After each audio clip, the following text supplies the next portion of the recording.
Okay, we're here today working on our 1982 AMF Sunfish wave.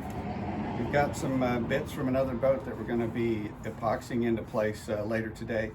So we've cut out a little chine piece, and that's going to go in here to repair the chine area that was broken up during the storm.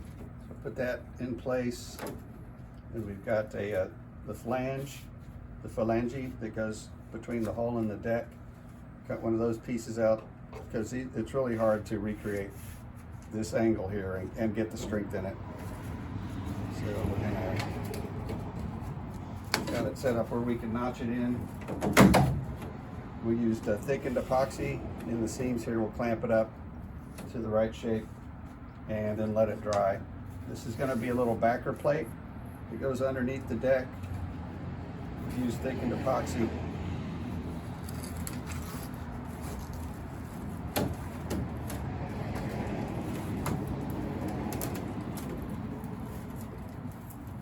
Get that in place down here.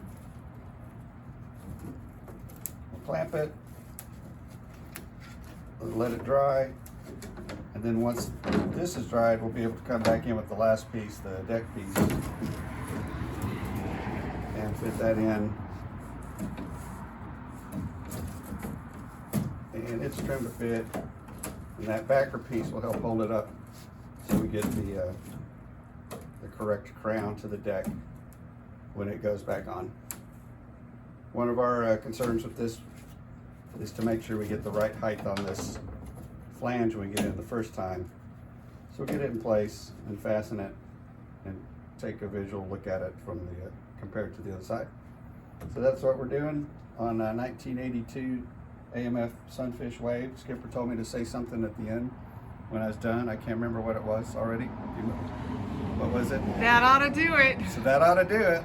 We'll talk to you next time.